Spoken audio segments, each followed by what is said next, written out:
Tidings, everybody, and welcome to the Ansem Report podcast. This is episode number 34 of season 2 of the longest-running Kingdom Hearts podcast in the world. My name is Mike, and with me, as always, is my brother, Jason. Hello, Jason. Hi. How's it going, dude? Dude, it is actually there's a lot of KH stuff going on, so pretty good. Yeah, the one episode we planned to do things, believe it or not, Square Enix says, yo, here's some shit, right? And it's like, come on, guys, you actually planned some things. But, so what we're going to do, I want to say real quick, we're going to talk about Kingdom Hearts Missing Link because a lot of information came from the open beta test, or the closed beta test, I'm sorry, it was not open, it was closed. And so what we're going to do is we're going to push the Tamagotchi activation to next week on episode 35. Because I'm a little concerned that there's going to be nothing to talk about next week. So we don't want to bust our load, you know? We don't want to bust our whole load, because we're also, at the end of the show, we are going to talk about our little foretellers, the 7 deadly sins, and the worlds that that we think they'll represent in KH4. So we're going to do that as well. So it's going to be an action-packed show. Before we get to any of that, I want to alert you guys to the fact that Spotify has a new feature where we can ask a question of the episode. Which is pretty cool, and it'll be in on Spotify. The default question is, what did you think of this episode? And we actually had a couple answers, and I wanted to read them. Without even, prompting, that's awesome. Yeah, so it just prompts on Spotify at the bottom when you listen to an episode, so it's really cool. And that's the kind of integration that's been really cool with Anchor being owned by Spotify now, is they can do cool stuff like this. Yeah, it's true. Shout out to Kiefer. I'm not going to say your last name and dox you, but Kiefer says, this episode was goated with the sauce, past the Frank's Red Hot, because these boys be too spicy. Ooh. Great podcast. I'm hooked. Yo, thank you, Kiefer. And another thing that's cool about this is I can pin these to the episode. Ooh. So it will appear when people see this episode. Oh, shit. Pretty sweet, right? Yo. And then Nathan says, I've been listening since the beginning of the series, and I can't wait for Fridays so I can listen to the newest episode while I work. I love your podcast, and you guys are great as well. Thank you. Thank you, Nathan. Thank you. So that's just another way that you guys can show us that you love us by answering that question. I need it. We might think about integrating some way to, maybe not the question of the week, but just asking if there's a question that matters for the episode, you know? We might think about doing that if you guys are into that. I don't know. But they just started that recently, and I think it's really cool. And thank you guys for answering that. Yeah, thank you. So anyway, Missing Link.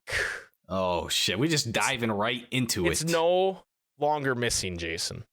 It's still missing. It's just no longer missing. Actually, it's gone missing again is. Because the closed beta is now closed again. Meaning, not only is it just a closed beta, it's an ended closed beta. Yeah. So, and double closed. I have the tweet right here, translated using Google Translate. The prototype test of Kingdom Hearts Missing Link has finished. Key and little sparkle emoji. Hell yeah. We will send the survey information to the email address registered with Square Enix members to all testers, so we ask for your cooperation. Thank you for your continued support of #KHML. So KH my life, bro. KH my life, dude. That's just what it makes me think. FML. Yeah. KHML, bro. I was thinking, shaking my head, too. It's got some Kingdom Head, my life. What? So it's closed now, but not only were there people out there, just talking about their experience with it, but the actual account itself tweeted out a bunch of different stuff about the game, which is really interesting that they did that. I think they probably were just trying to get ahead of people leaking it, right? Yeah, probably. But they did a lot of that, and then there were people that leaked some stuff and got their accounts banned, which... Idiots. Dumbasses. You think they watermarked your account, bro? Get out of here. Come on, bro. But, get out of here. There's so much information out there that I want to shout out our good friends at KH13. This article was written by Orpheus Joshua, the homie who's been on the show, friend of the show, Orpheus Joshua, and their good their team's Ryuji Blades is responsible for the translating, and I know he's helped demo translate some Dark Road stuff before too, and Union Cross stuff. So we're gonna go through this bit by bit and talk about the stuff that the actual Twitter account revealed. We're not going to cover anything that was like leaked because I just think that's a bit disrespectful to the developers who are working very hard on this game. Yeah. At least not yet. I don't know. It's a gray area for me. I'm not sure how I feel about it, but I want the clout and the clicks, so maybe we'll just leak it anyway. But anything for clicks, dude. Anything for clicks, dude. I want the clout. I want the clicks. You know me. Big clout chaser. You only KH your life once, Right, exactly. KHML, Anyway, Kingdom Hearts Missing Link. There are 2 ways to control your player. GPS mode and pad mode. Yo? In GPS mode, your character moves as you walk around and change your GPS position.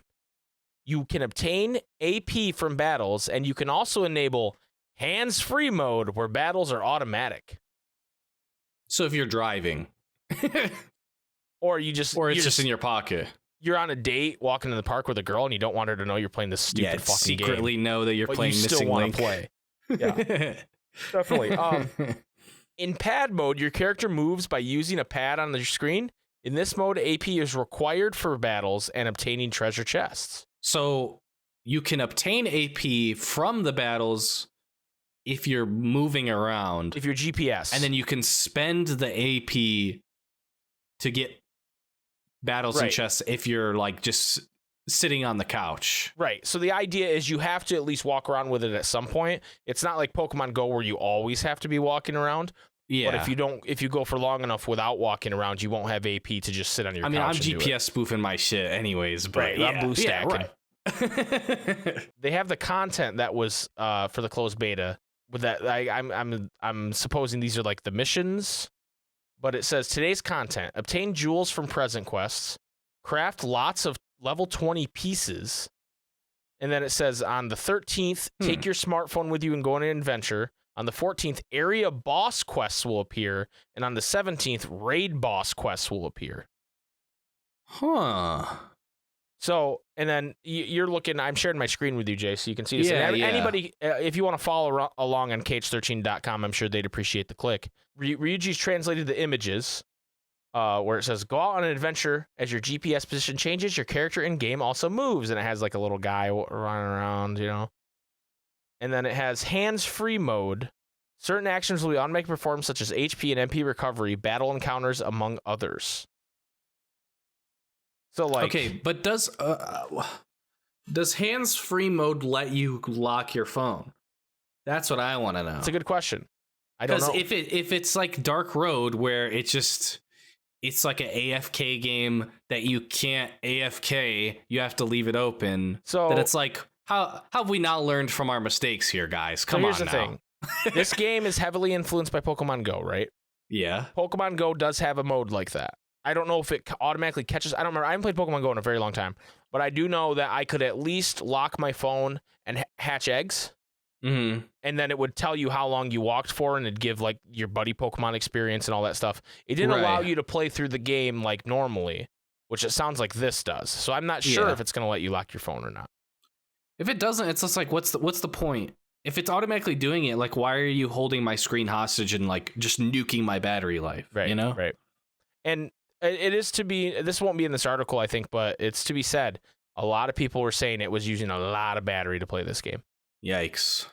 Which, I don't know, to me, that's to be expected. It looks, it's a pretty intensive looking game for a phone, I feel like. I don't know. It kind of looks like dog shit to me. GPS and all that. I mean, like, no, it's not going to overworld stuff. It's not going to look great from that standpoint, but like there's a character fully animated running around on screen, and it's tracking your GPS, which that's gonna drain your battery no matter what. So yeah, for sure. And then the next picture says, when in pad mode, AP is required for encounter battles as well as accessing certain spots. You can obtain AP in GPS mode. So yeah, it's like we thought.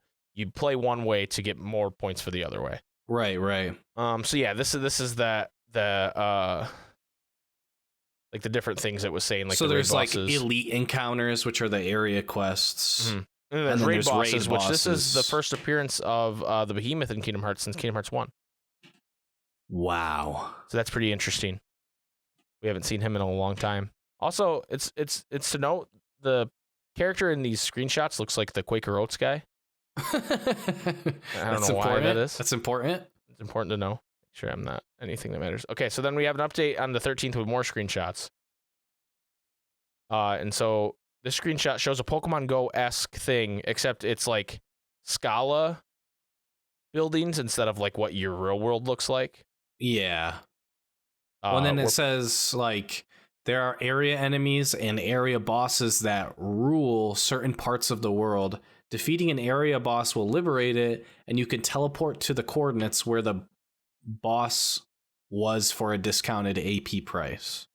So like if you go kill a boss in an area, you can now TP there for cheaper when you're in iPad mode. Yeah, and to me it seems like something that you would do. It's not just something you can do alone. You would need people to help you with. Maybe, yeah. Or maybe that's just what the raids are. I don't know. Yo, Donald Duck? Yeah, so they have this area map here, which looks pretty cool. Is that supposed to be Alice? I think that's Sleeping Beauty. Oh, okay. I think. Yeah, I think that's you're Aurora. right. I think you're right. People have been really concerned about this lantern holding fella, the hooded guy. I'm kind of getting some. What's the deal with all these ghosts? Type of vibes from like FF7 remake. I've seen some people say it's a Tonberry hooded, like an organization Tonberry. I can see that. Yeah. But we don't really know what the deal with that is.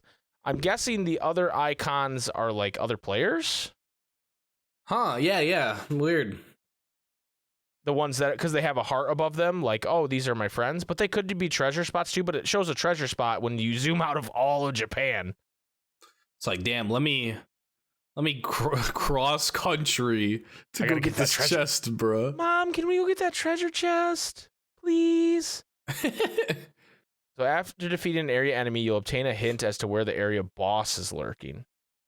I just want to mention, I didn't mention this at the top. This is like the first time Jason and I are looking at a lot of this. Yeah. No, I've seen stuff. I mean to look at it earlier today, but because I wanted to wait until we were about to talk about it, because I was like, there might be new stuff anyway. But like, I also didn't want to be like, oh, because I have this really bad tendency of, with Kingdom Hearts news especially, reading it and like watching the trailer over and over, and by the time we get to the podcast, I'm like, oh yeah, this is old fucking news. You know what I mean? Yeah, feeling like it is, even though we haven't talked about it. Yeah. So I didn't want to read this stuff too early and go over it too early. For sure. After defeating area boss, a checkpoint will appear on the map by spending AP. You can teleport to these coordinates. Yeah. So there's Pluto. Yo, they got Pluto? They got Pluto for this one? Yeah, I don't know. I guess those must be players. I don't know. I think they are. I think the icon, because if you look at, I'll scroll back up. If you look at the enemy ones, they're this weird like it's like a hexagon kind of deal, and the other ones are squared with hearts on them. So I'd assume they'd be friends. So yeah, either they're like some type of NPC. Maybe they give you like items or something, and it's not like a chest. Or maybe they have quests. Yeah, maybe. I'm sure there's someone at home going, "You idiots! This is what it is. It was already explained." It's like, okay, dude. Okay, we're only on the 13th. We're not. Sorry, I'm not nerding out about a game that doesn't even exist yet. You know. Right. So here's some more translations from Ryuji from the Twitter account. There are two types of keyblades: close combat and ranged. Close combat type keyblades allow for stronger attacks, but possess a higher risk as they require you to get close to the enemy. Range keyblades, on the other hand, will enable you to chip away at enemies' health from afar safely. And then it says, today's content, experiment with the Volume 2 reinforcement codes and give the reinforcement code quest a try. What? Huh. So it shows like a keyblade that you are just meleeing them with, and then one where you're like firing magic instead.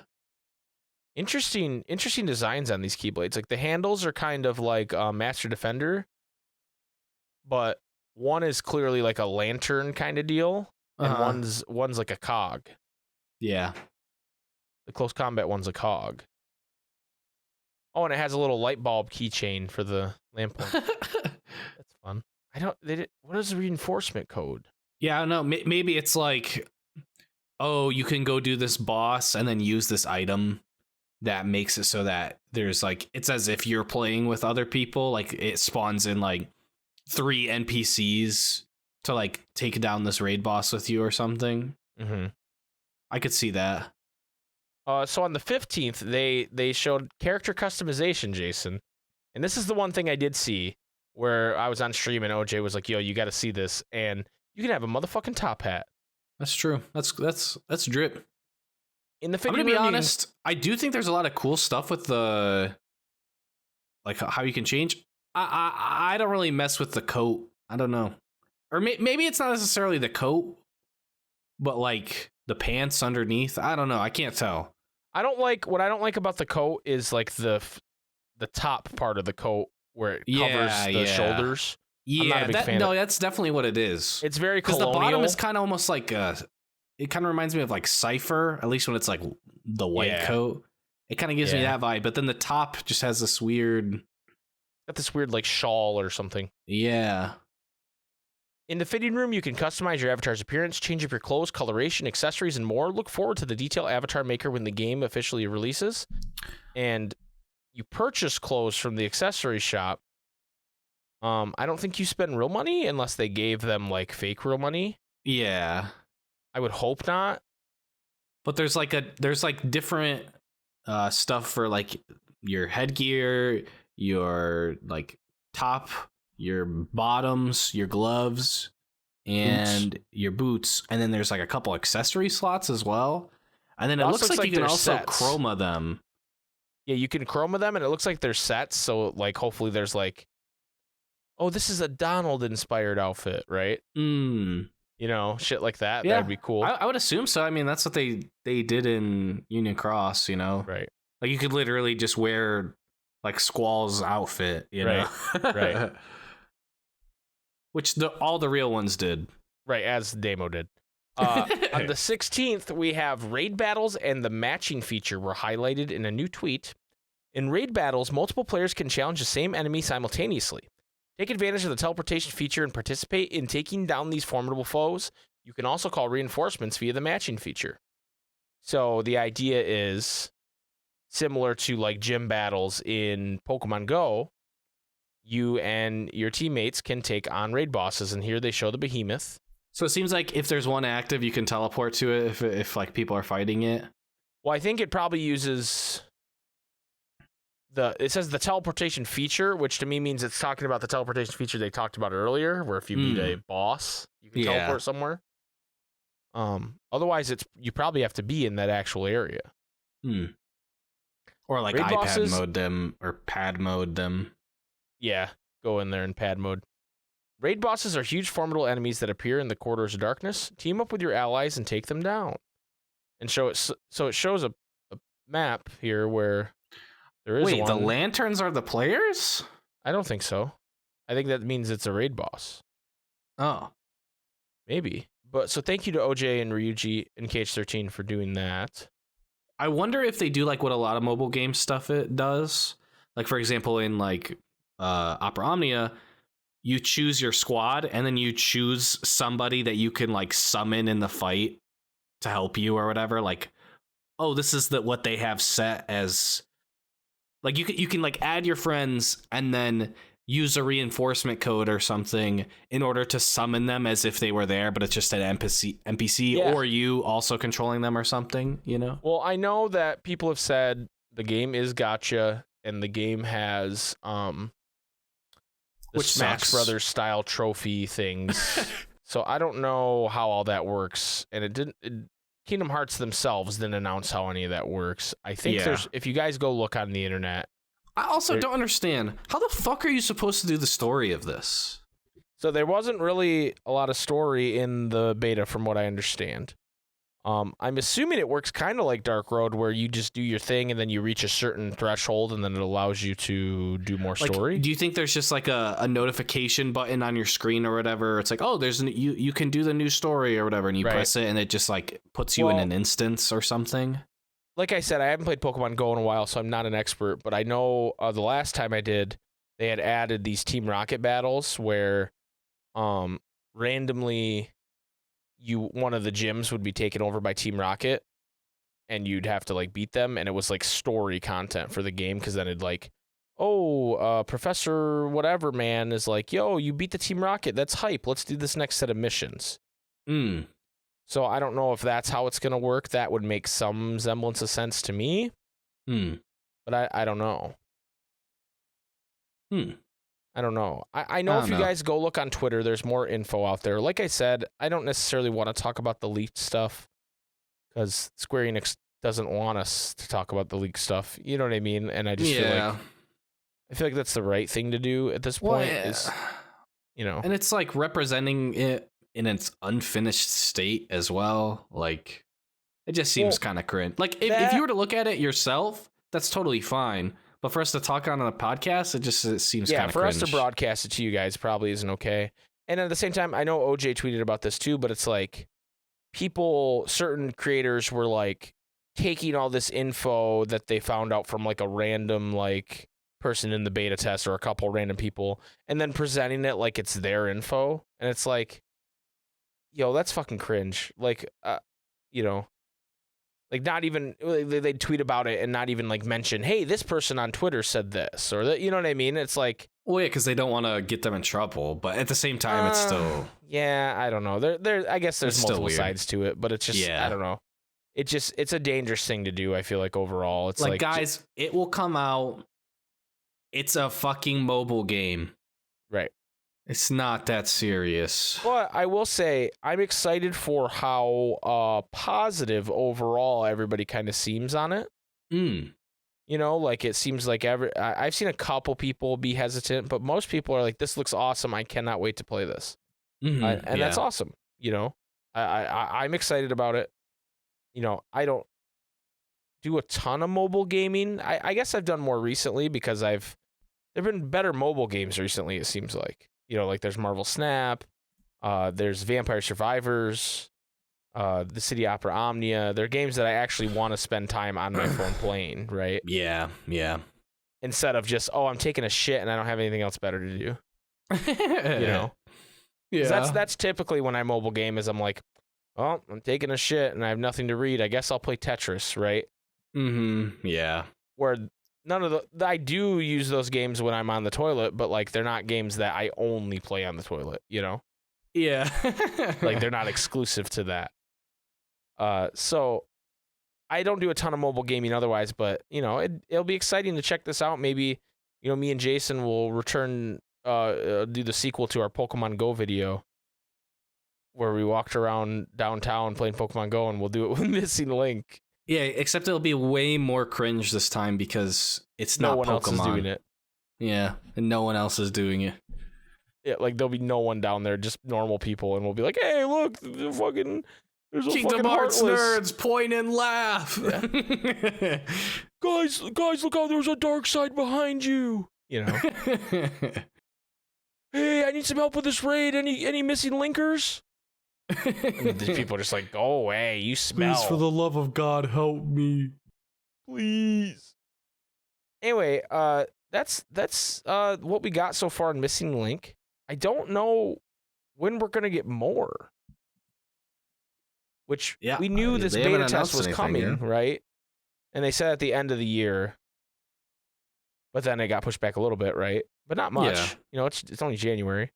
So I don't know what we're gonna do now, like with this. Well, how long we're gonna wait? Do you have any expectations on that, Jason? I feel like the main thing that's gonna make it make or break is like enemy variety and shit, and it really just depends on how much they want to have at launch. But I think it does matter because it's like if I'm just fighting like shadows, soldiers, and then like, you know, maybe some type of magic enemy or something, right? Like a Nocturne, and then it's just like the same ones over and over. I think that would get pretty dull pretty fast. In the grand scheme of it, because it's like a mobile game, so it's supposed to like keep on going and stuff. To me, I don't really care about the game because it's a gacha, and like I just think those are inherently predatory. Like it's in their own best self-interest to make it more predatory than not, right? Right. So I'm kind of out on it, but I am excited for the story because, you know, They're saying if you want to know more about what's going to be in Cage 4, play Missing Link. I don't know. It could just be like an ad, you know? Like Nomura just being like, yo, support this other game. Because he was like, yeah, you can find out more in Missing Link. Well, I'm sure that's the case. Who knows how much, you know? Yeah. But I would assume this year. Because it's been announced for a while. It doesn't feel the same as like how they announced Dark Road. They don't have Union Cross that they're needing to keep up with or whatever as far as like teams and stuff. And I don't think that this game really has that much. Like, there's a lot of infrastructure and systems, but it definitely seems like they've figured out a lot of that, at least in Japan. I don't know how much they need to. I would assume that they have teamed up with some other company, that they're not just like doing it from scratch themselves. That's a good question, because even Pokemon Go is. They teamed up with Niantic, who had already had a game that I knew of even before Pokemon Go was even announced, because my friend really liked it because he liked to go on hikes and stuff, and he would go on walks and bikes and stuff. And he's like, yo, check this out. This is really cool. But basically you would just go. It was almost like, you know, like the Mario Party mini game where it's like Snake, but like when you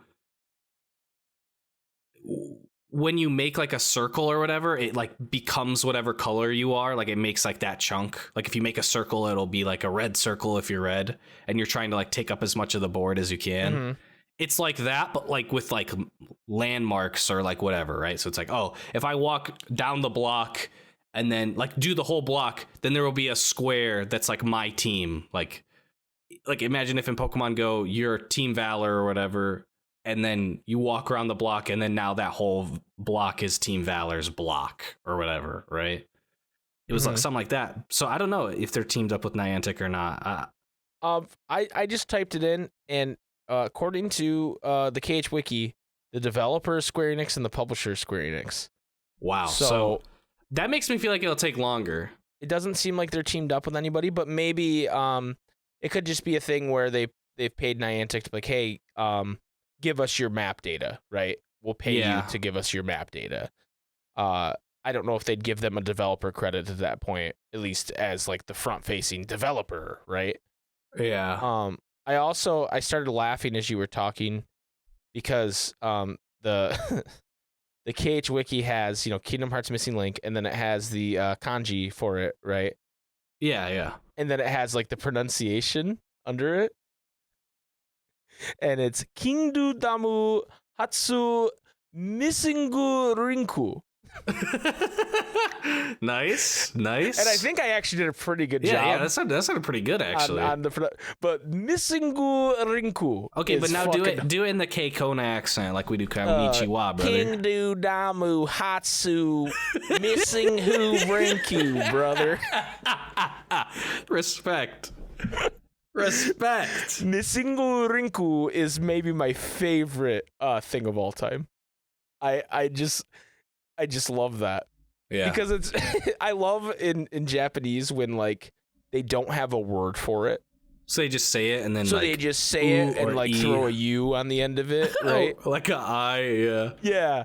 And that's like one of my that's one of the reasons I love when we're watching like shows where they're like presenting games and they have like you know, someone speaking in Japanese, and then they have like maybe someone speaking over them in English to translate, or they just have subtitles on the bottom, and then you hear them just say like Missingu Rinku, you know, like that. Yeah, and it fucking, say like Donkey Kong. Yeah, Donkey Kong, but they have a name for him, right? But like, you know, I can't think of a good example, but it happens all the time, and it makes me laugh. I think it's so funny. Because it's just like they're speaking something, I have no idea what they're saying, and then boom, 2 words, I know what they're saying, you know? Yeah, you're like Leonardo DiCaprio pointing at this. I'm just like, oh, I know that. I know those words. Missingu Rinku. Missingu Rinku, brother. I'm going to be out there on the range playing my Missingu Rinku with all my brothers, my cowboy brothers. Hell yeah, brother. Anyway, sorry, I didn't mean to sidetrack us there. But it looks like they, I'm guessing that Niantic probably has some kind of involvement, because Like, if it's not out by 2024, bro, like, what the fuck are y'all doing? Right. Because to me, it's like it has to come out before KH4. Oh, for sure. For sure. And my thing is, like, part of what Niantic has done that makes it so they can just push out these other games, like the Harry Potter one that didn't do well or whatever, is they just use their like data, their map data from the previous games, and like Pokemon Go was immediately like populated with all these landmarks because of that game you were talking about. They already had the landmarks. So like it didn't, all the Poke Centers were there and all the gyms were there, right? Yeah. So I can't imagine if they haven't, maybe they did Japan on their own, but I can't imagine they wouldn't partner with Niantic on like America and other areas, Yeah, like I don't know how else they would populate it. Unless they just do it like completely randomly, which is like that's just a recipe for disaster. Yeah, for sure. One thing I will say, as far as like on the art side of it, like when it comes to the trophies and stuff, I definitely think the fact that it's not its own art style will help a lot. Like they can just, like, at least from the trophies I've seen, it definitely seems like it's like an Unreal version, like Kingdom Hearts 3 art of this or whatever, right? Mm-hmm. So they'll be able to just import it easier and make more easier. Like it's not a completely new like picture or whatever for like the medals and stuff. But yeah, I don't know. I honestly think it comes out 2023, if not like first half 2024. If it's like late 2024, then it's like, holy shit, guys, like how long is this gonna take? I mean, the fact that they're doing, a closed beta this early, to me, would seem to mean that it's coming out this year. But who knows? It just depends on how much of a beta it is, right? Because it's not like it was like they didn't say it was an alpha or something like that. Right. But for some games, beta means that's literally the game, bro. You're going to be playing in a couple months. Like, a couple things might be tweaked, but that's essentially exactly how it's going to look. And some games, the betas actually are massively different. I think we could run into a possibility, and I don't want this, obviously, but we could run into a possibility where it's out in Japan, but not anywhere else. Yeah. And maybe they do a beta in America and a beta in Europe or whatever. I could definitely see that happening. So I could see that being a thing. And if that's the case, I think it comes out in Japan in 2023, but not until 2024 in America for sure. Yeah. That's what I would say. But like I could see it not taking as long in like smaller like areas. What the fuck? Like Hawaii got it before we did. No, I mean like Europe compared to like America. Hawaii. Like I'm saying like Europe compared to like North America. Yeah, I know. I was just fucking. All right. Anything else you want to say about Missing Link? I think we've covered everything we want to cover. Like I said, we're not going to talk about leaks. I'm excited. I think the character assets look high quality. I don't know how the trophies really look, but I would assume they'll look good. Yeah. I mean, I'm not holding my breath for it. Honestly, what's weird is like I was more hyped for Dark Road coming out than I am for Missing Link. And I don't know if it's because I don't necessarily feel burned by Dark Road. Like Dark Road was dog shit, don't get me wrong, but like I don't know. I guess I'm just not super hyped for it. I think part of that is like when the first part came out, it was what it was, right? And then I think you're talking about when it came out the second time, right? Or do you mean in general? In general, yeah. Oh, okay. Well, I was going to say the second time, it's because we knew we were just getting a conclusion to a story as opposed to something that is going to go on for a long time. Yeah. That's how I felt. I guess that is part of it, where it's like, I know even when Missing Link comes out, it's not really out. I'm going to have to wait months probably for any update where it has like a story to it, you know? Right. There'll definitely be an opening story, but yeah, I think it'll be a lot like Dark Road in the way where it rolls out the story slowly for people. Or Union Cross for that matter. Like from a podcast perspective, it's good that it's trickled. Right. Me, Jason, this fucking sucks. Well, and my point, my thing is like, I don't know if we didn't have this podcast, I don't know that we'd be playing this. Yeah, I would download it for sure, and then probably play it once or twice and be like, okay, we done. would be hitting up Damo 279 to find the cutscenes. Definitely, definitely. Which we might do anyway. Who knows? But I think we're definitely going to give this a fair shot, and we're going to continue to cover it and all that because, you know, it's a podcast. Why not? You know, that's what we do. It's Kingdom Hearts, and we love Kingdom Hearts. So anyway, that's going to do it for Missing Link. We're going to take a short break, and when we come back, we're going to talk more about the future of Kingdom Hearts, as in who we think or what worlds we think are going to be in Kingdom Hearts 4 based on connections to the foretellers and the 7 deadly sins that they represent in name. So we're gonna, and that's also the question of the week, so we're gonna do both those things when we come right back.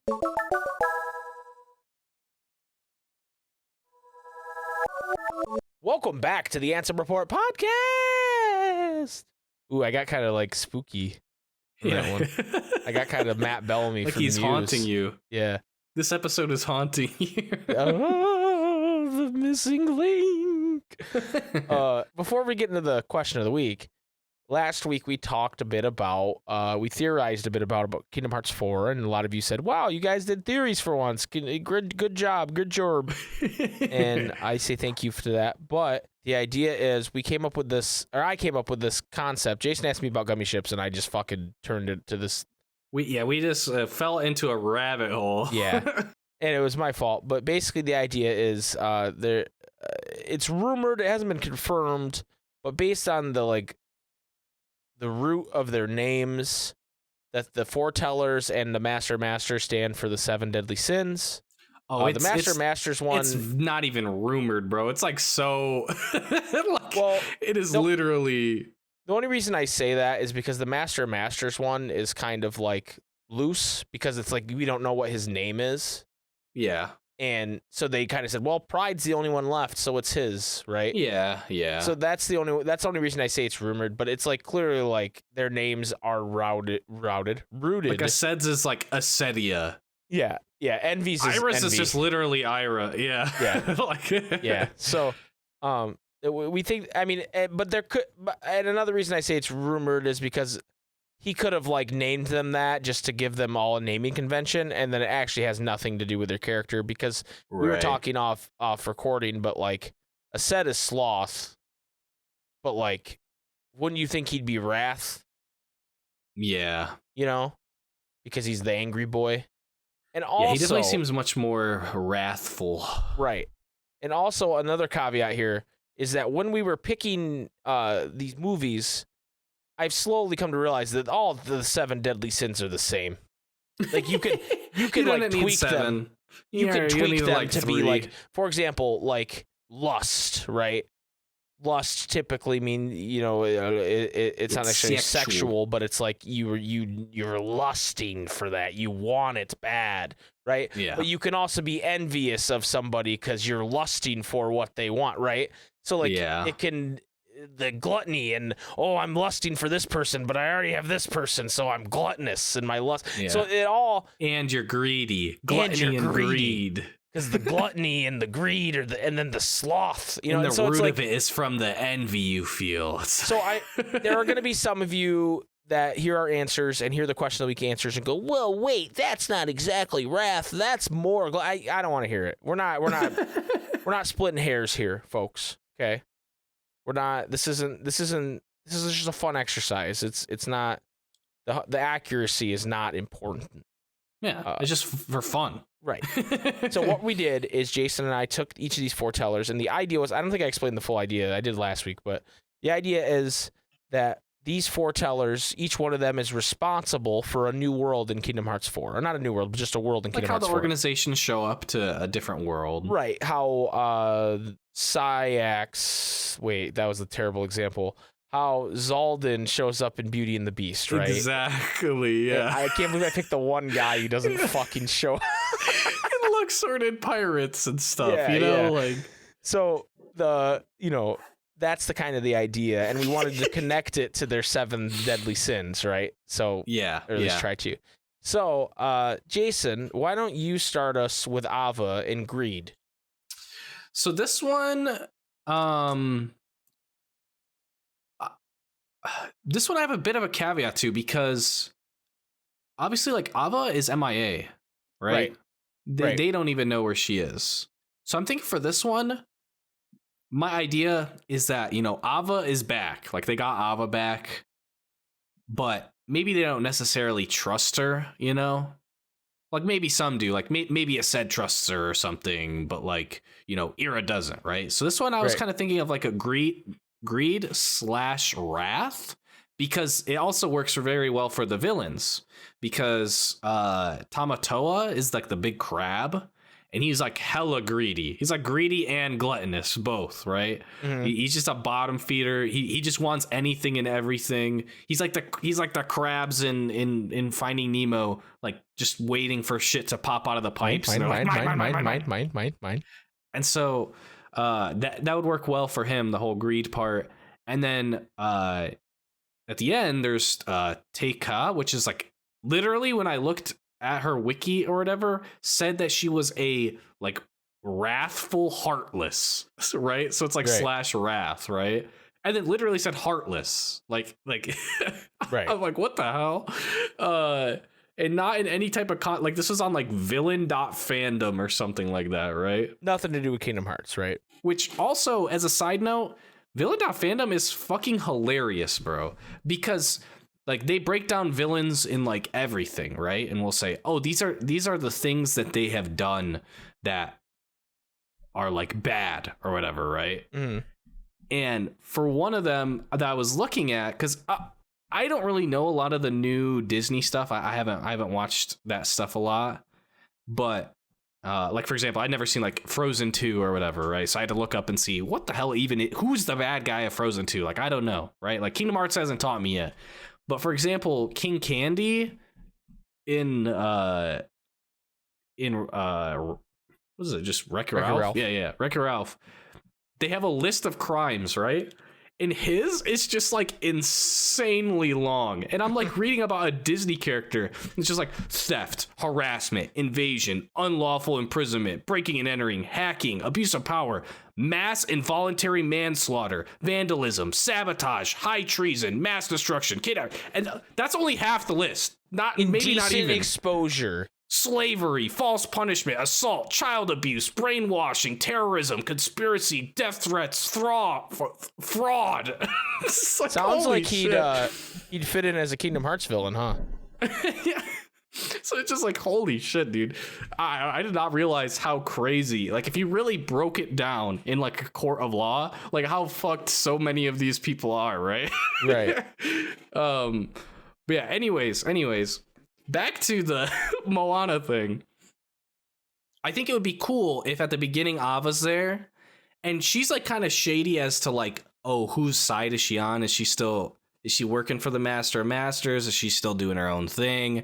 So maybe like Ira's like there like the whole time, just kind of watching, you know, like almost kind of like how, you know, Vexen was there with Luxord in Pirates in Kingdom Hearts 3. Mm-hmm. Like maybe something like that.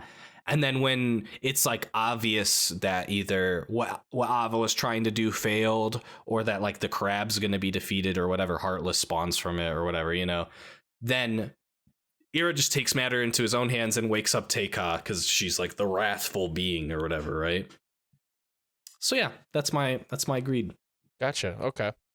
My greed, and I don't know that I've, you know, thought of a whole scenario as how it fits into the story of Kingdom Hearts, but I can give it a shot. My greed is the movie Robin Hood from the 70s. Ooh. The animal Robin Hood with that awoke in many a furry as a child. And the reason I picked greed here is because the villains of this movie, King Richard the lion, or wait. King Richard's the good one. I was gonna say King Richard. King Richard's the good one because he's like gone, I guess. No, sure. What's his brother's name? King. Fuck. The phony king of England. What's his name? But he's like, it's like Prince something or something, right? Well, there's Little John. Is it Prince John? I think it's Prince John. So they're both named John? That's confusing. I don't know. Let me look, dude. But his whole thing is greed, right? Like, he's taxing the poor, you know what I mean? Because he wants more and more money, right? And so my thought was, you would team up with Robin Hood. Yeah, it's Prince John. Prince John, okay. You would team up with Robin Hood to kind of liberate, England until King Richard returned, right? And, Ava's the greed, right? I didn't think of a scenario where she's involved or not involved. Because in my headcanon here that I created last week, they were kind of like, they're almost like in Kingdom Hearts 3 where the organization members are there, but they don't do anything. Like, they might incite something or watch something. Like, or, anytime Larxene shows up in Frozen, Elsa doesn't know who she is, and she doesn't see her, right? She doesn't interact with Elsa, yeah. Right. Just with Sora, yeah. Right. And, Luxord barely interacts with, like, Davy Jones, right? Like, and Captain Jack burps in his face and he falls off the boat. I always forget that cutscene exists. But, they're more like pulling the strings behind the scenes, and at the end of the world, you would have a boss fight with them, maybe in like Game Central Station or something, right? Yeah. So that was my thought. So I didn't think of a lot of scenarios as how they'd get involved, but to me, Robin Hood is a classic Disney movie. It'd be fun to have Sora be like a little fox man to really awaken some of those furries. And then it'd be funny to me if Donald and Goofy are just themselves. Because they don't need to change, and they like make a little joke about it, a little bit. And then you get to team up with Robin Hood, and maybe Sora gets like a Keyblade transformation that's a bow. Kind of like Lingering Hills a little bit, That'd be hype. That would be hype. So that's my pick for greed. We'll do this snake style. So I'll go next for lust. Okay. Which is Luju. And this is where lust is a tough one because obviously this is Kingdom Hearts, you guys. They're not going to be like, there's not going to be a villain that's like, I just want to get at them big titties. You know what I mean? Like, so except for Frollo. Except for Frollo. And I saw some people used Frollo in the question of the week. And that's a really good answer. I don't think we're going back to the Hunchback. Maybe Jafar. Jafar, there's some Jafar kind of. Tell me not lusting for Jasmine, bro. He is, and another one that popped in my head was Scar, because Scar basically wants to bang all the lionesses. He does, but that's like how lion. I'm not mad at him. They all bang the head lion to like make babies, right? Yeah. But those are all movies that we've seen in Kingdom Hearts before, and I was trying to stick to new ones for this, with the exception of one of my answers. But mine is actually Avengers. Okay. And I know people are like, oh, if Quadratum's the hub world, then you can't do Avengers because they're in the city. What if we did the fucking the Shield helicarrier? Yeah. What about that, huh? How about that? You ever think of that? But random person who doesn't exist? Yeah, regular Pat.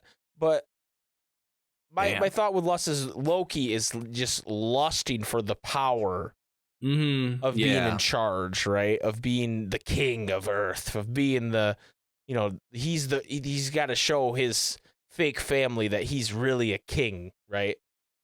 And so I even with the setting of Quadratum, I still think it would be really fucking cool if they did the invasion of Earth in Avengers. Yeah, I know people sick. Don't agree with me. I think you're wrong. And that's all I'll say about it. But I think that would be really cool to team up with, what you do is you team up with like Cap and Iron Man, right? Okay. And then Sora looks like Thor, and you need Thor. Maybe you team up with Thor because Loki's the main villain, and then Goofy's hulked out, and wait, Goofy's not Cap?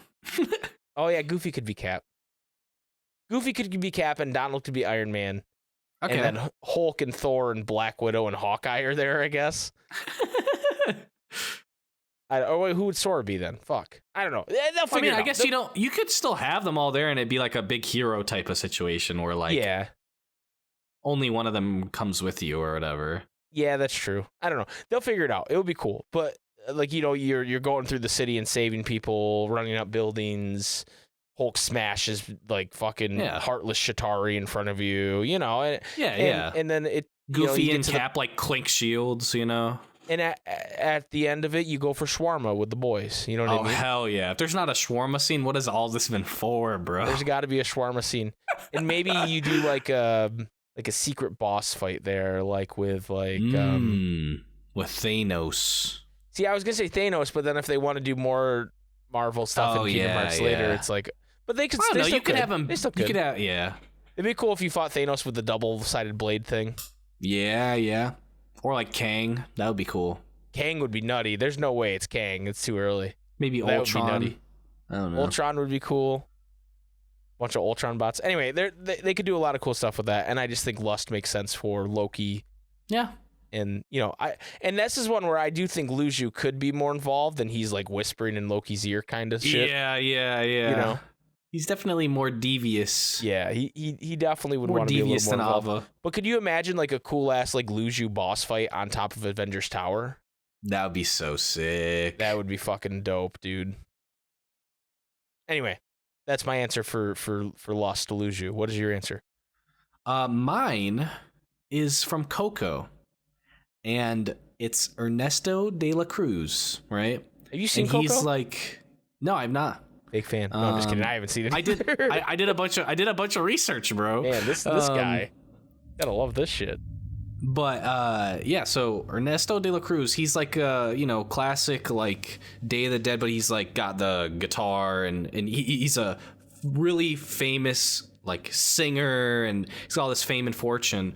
But come to find out, he didn't write the songs. This other character that's in it wrote the songs, but Ernesto killed him in order to get it. So he lusted for the fame and fortune.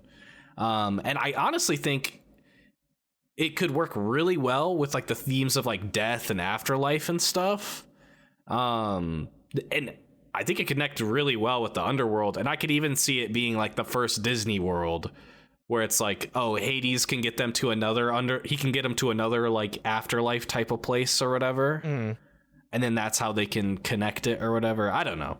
But anyway, I could also see Luju like pushing Ernesto to like take it further and further in order to get what he wants. But like in a loose Luju way, right? Like a Luju way, if you will. Yeah. Like a nice Luju way. Luju. But yeah, I think that would be cool. Plus, also, it's like, do I really want to watch Coco? Not really.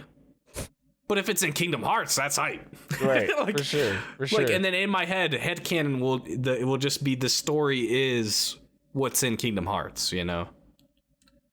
Like how it's taking over Nightmare Before Christmas, because I haven't seen it in so long. Tara and I watched that during the pandemic. We watched it around Christmas during the pandemic. And I was like, this isn't how it happens. Like, I was so confused. And I was like, wait, Mike, you haven't seen this movie in like 20 years. Of course you think it's the Kingdom Hearts way. It's like, Oogie Boogie does what? You know, I was like, when does he turn into a giant tower? And I think Sora, like, obviously, like, with the Moana world, like, I don't think they would change much, honestly. It would be crazy if they, like, put, like, Sora in, like, a Tidus outfit or something, you know? That'd be cool. But, I just think that the like Day of the Dead stuff on them would be super fucking cool. Definitely. All right, well, it's my turn again then, right? It's your turn again. I think Envy is next. Yeah. Okay, so for this one, dude, I'm saying Toy Story 2. Okay. I thought about that. And it's Pete, the freaking prospector, dude. Mm-hmm. Stinky Pete. And it kind of just seems like a layup to me because he's like envious of like every toy that's like ever been bought, you know. And also, you could also have Pete show up, you know, in the world just because they're both named Pete. And they argue about who's the real Pete. Yeah, they're like, oh no, it's Pete, and they both look and Pete. A Pete and Pete crossover. Yeah, dude.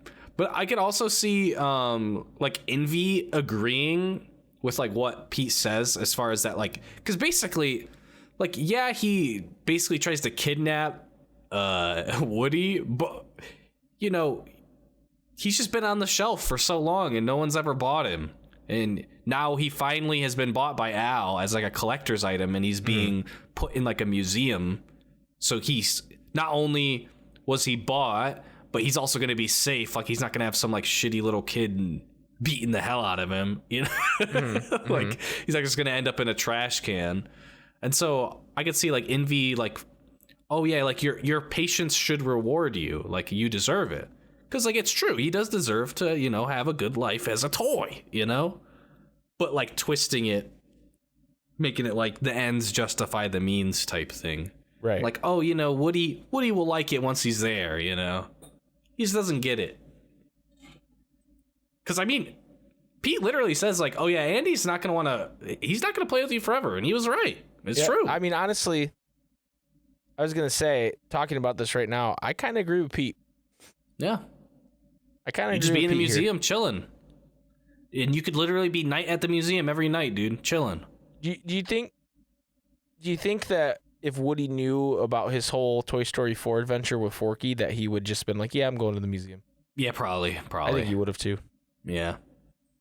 I think he would have said, yeah, I'm not fucking doing this. I'm going to the museum.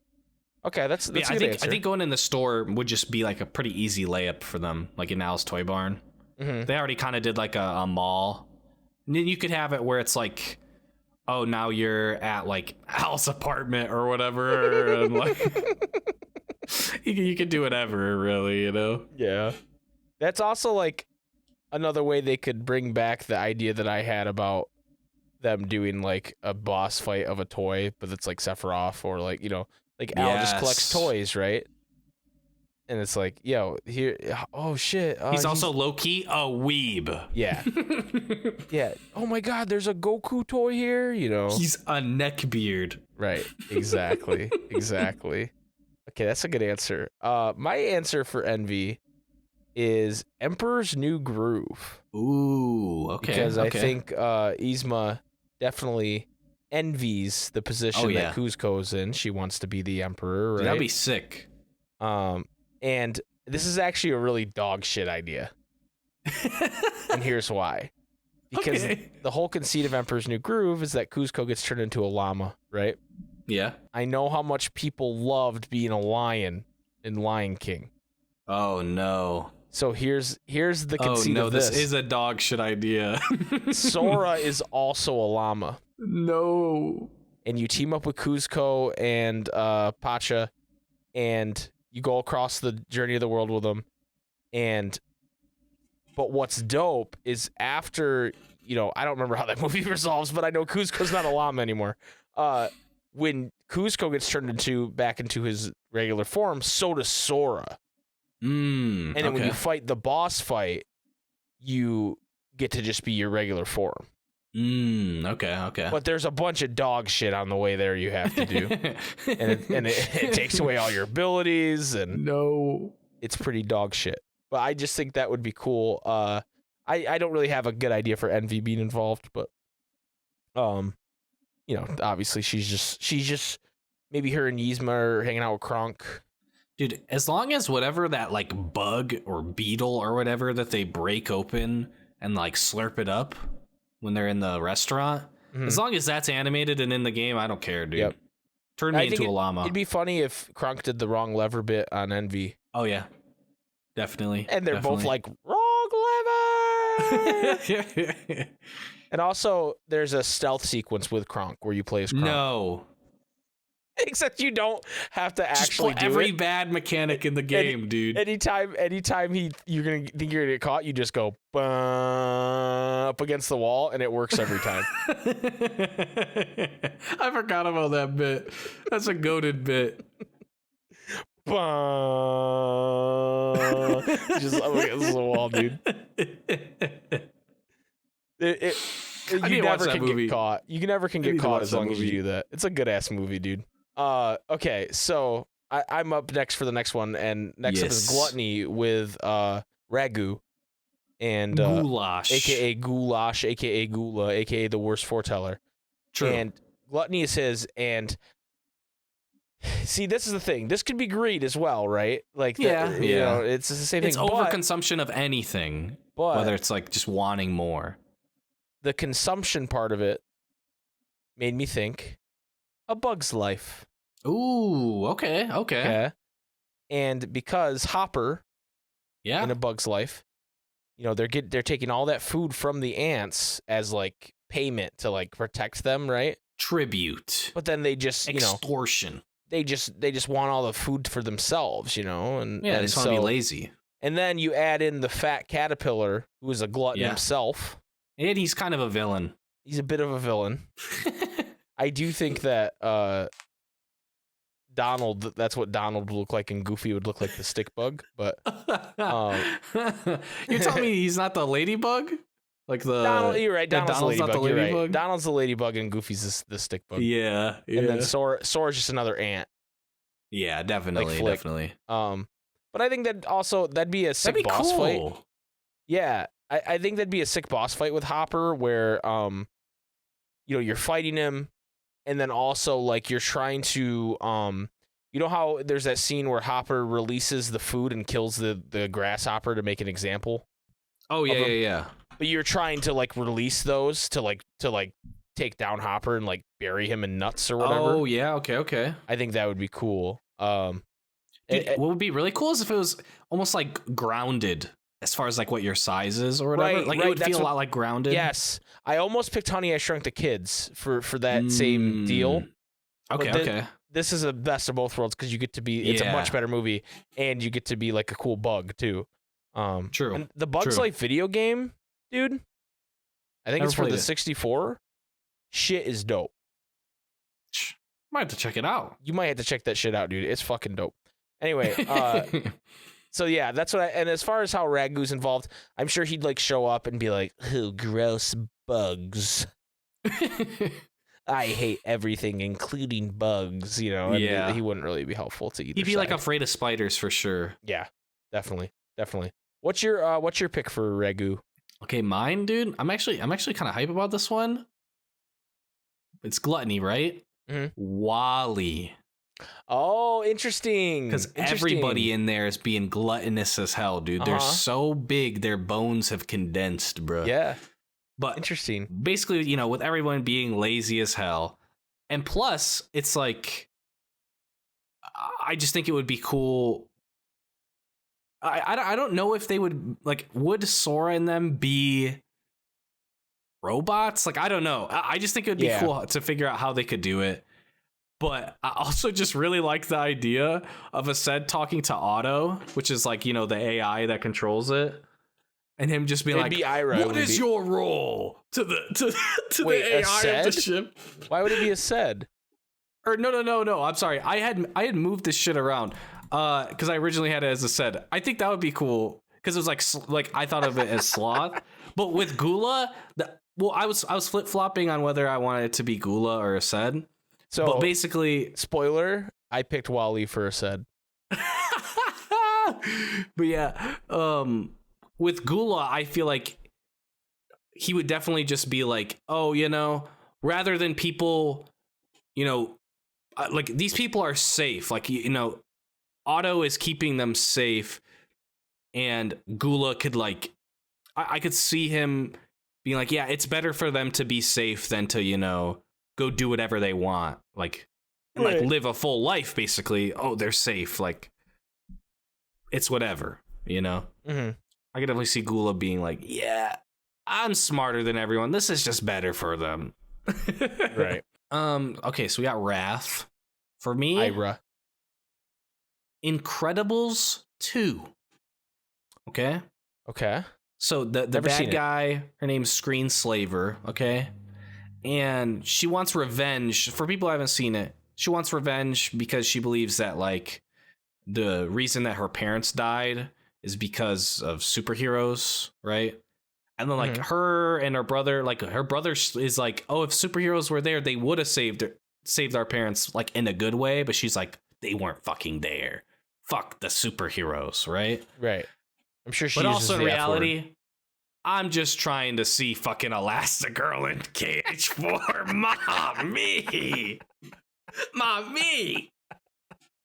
I'm just trying to see Elastigirl. Let's be real. At least you're being honest. Okay. At least in you're all being seriousness, in all seriousness, I do think Ira would be thinking that the heroes should have to have people that they report to. Basically, like, if Iron Man was not cool, right? Like, heroes need to be kept in check type shit.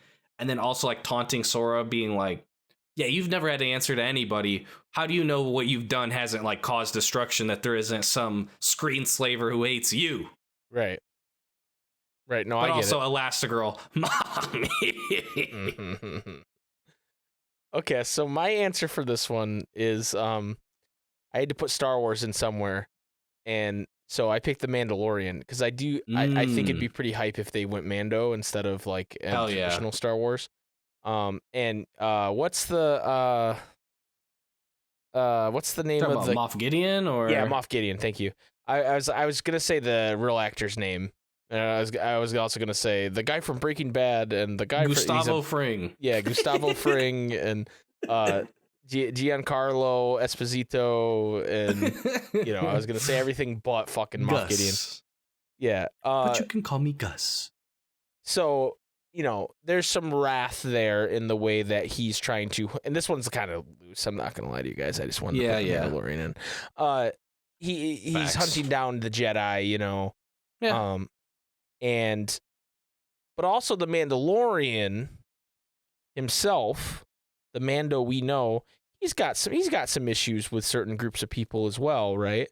For sure. So to me, that makes some sense. I could see Ira standing next to Moff Gideon and just being like, "Yeah, fucking annihilate these dudes." You know what I mean? Like, yeah, like this is the right thing, I promise. And Moff Gideon's like, "Hell yeah, right?" And I think they could do. I mean, obviously, Mandalorian season 3 will be out by then, but they won't be using that, right? Because that would it would have to be 1 or 2, yeah. I think they are far enough in the development cycle where they probably have the worlds finalized. I'd guess. Yeah. But maybe I'm wrong about that. But yeah, so I just think that would be cool. And again, not the most convincing pick from this exercise standpoint, just from the standpoint of this, that would be fucking cool in Kingdom Hearts 4. And we know fair. Star Wars is going to be there in some way. That's fair. I don't actually think it's going to be the Mandalorian, but that's my hope for it. Mm-hmm. Because the Mandalorian is easily my favorite Star Wars thing that's come out at any time recently, and I just think the old stuff would be weird at this point. But that's a topic for another podcast. And then now we're at Sloth, where spoilers picked Wall-E. Yep. The name's Wall-E. Don't say Wall-E. Just kidding. That's perfect. Yeah. And for a lot of the reasons you already said, because like we said earlier, Sloth and Gluttony, kind of the same thing. Yeah. There's similarities. And to be honest, I haven't seen Wall-E in a very long time. But I just really like also that shit's hype. And when Wally's singing it too? Yeah. But I will say I also had the fun idea in my head of the reason I questioned you when you said a set earlier, I was like, wait, I thought of that. It was a set yelling at the fucking robot for some reason, just Wally, and he's like, who are you? You tell me, like just a set yelling at any Disney character, I think is going to be peak comedy. True. But yeah, it's kind of like some Drax shit, It is. If they ever make a Foretellers movie, Batista should play a Ced. Oh, definitely. That would be hype. Ooh, maybe that's another episode. Who would play the Foretellers in a live action Kingdom Hearts back cover movie? Yeah, Batista can be a Ced. Anyway, I believe it's your turn for Sloth now. For me, so I switched this last minute, and that's why I fucked up. Because I was like moving them around. Because I was like, okay, Frozen 2's got to be in it, right? Right. And so I was like, I want to put in Frozen 2. So I put Frozen 2 because it's like King Runerd. I don't know how to say it. I've never seen it. But basically, he's like Elsa and Anna's grandpa. And I chose him for Sloth because with like Sloth, you don't care about anything, It's shown as having like neglect or just no consideration for yourself or the people around you, and that's pretty much how he is for his family. Like he doesn't give a fuck about his family. Like he just wants to do what he wants to do. Right.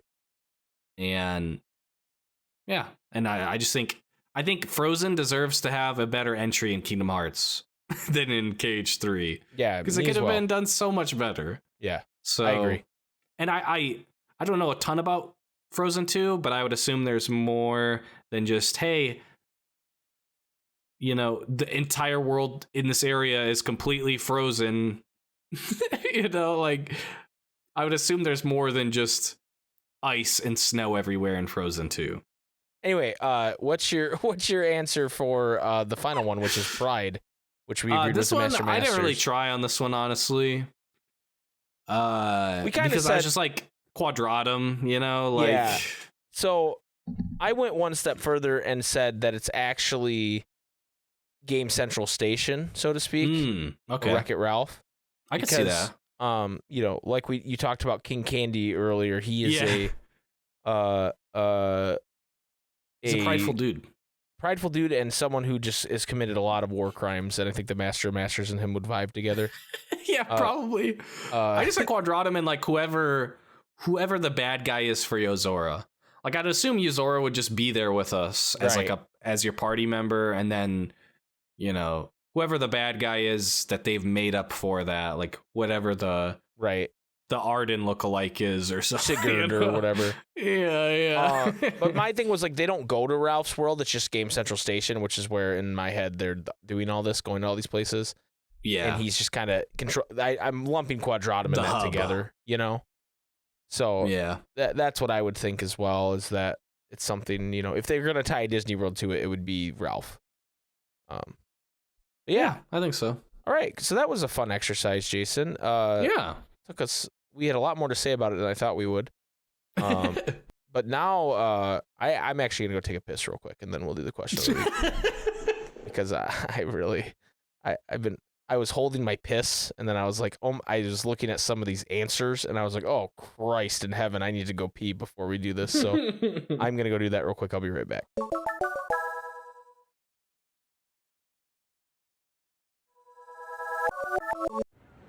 This is Richard Epcar. Welcome to the Ansem Report podcast. Come to the darkness. So there's this thumbnail that I keep seeing on YouTube, Jay. Yeah. And it's like this YouTube channel is like Game of the Year, like podcast or whatever. Mm-hmm. And the thumbnail says, "Who would win? A literal god," and it shows Kratos. And then it says, "A stinky grandpa," and it shows the garlic grandpa from Vampire Survivors. A stinky grandpa.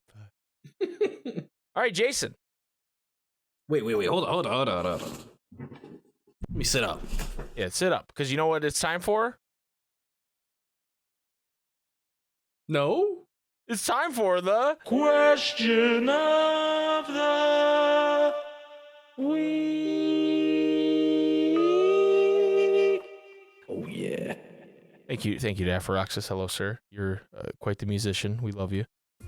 This week's question of the week, Jason, is from me, and I regret it. And it's basically just the exercise we just did, but for you guys to do.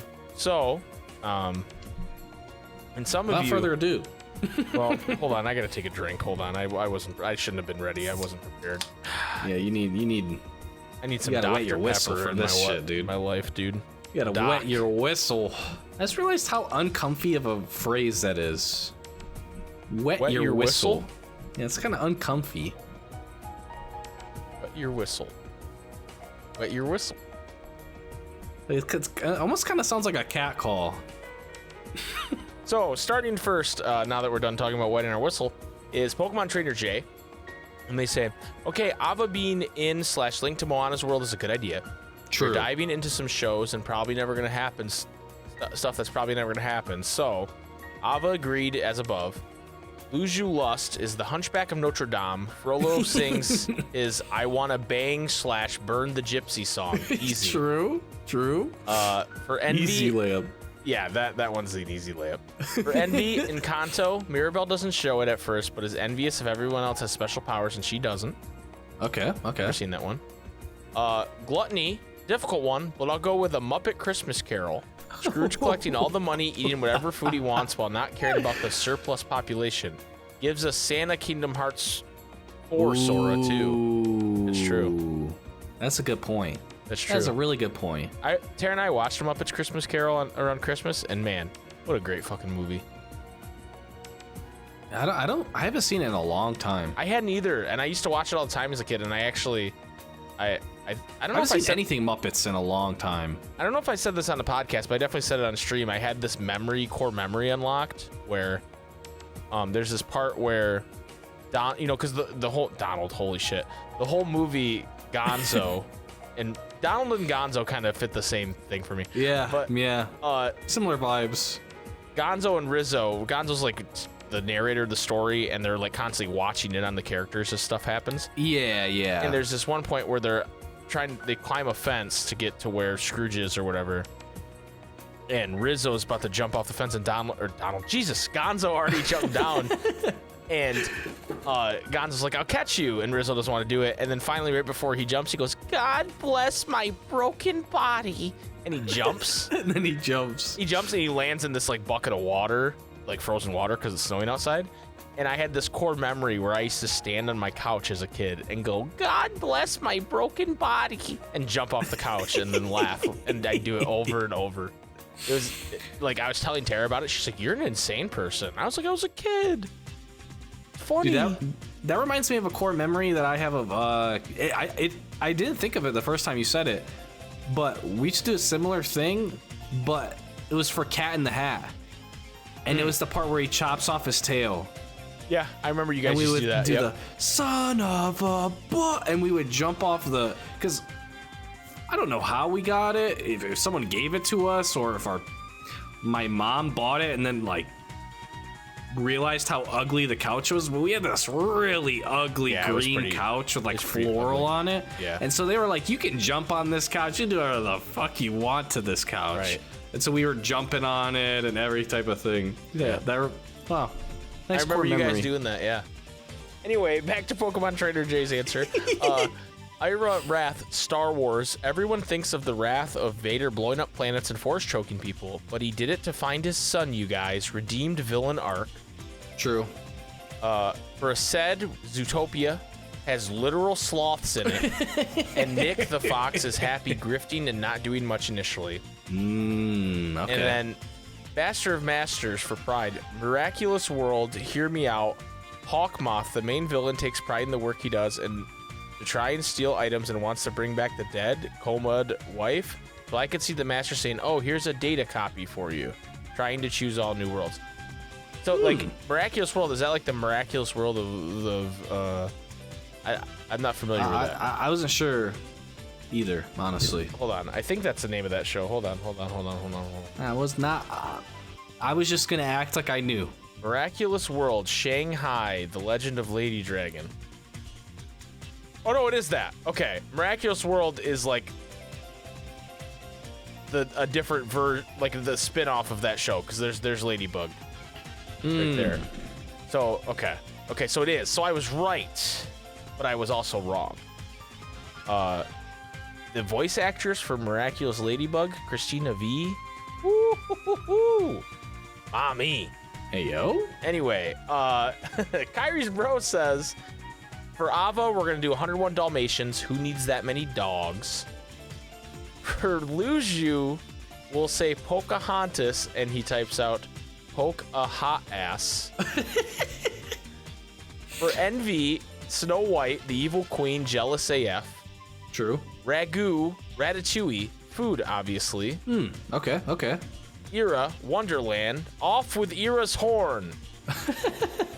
Said, Zootopia. They got sloths in that movie, and a said is a bear.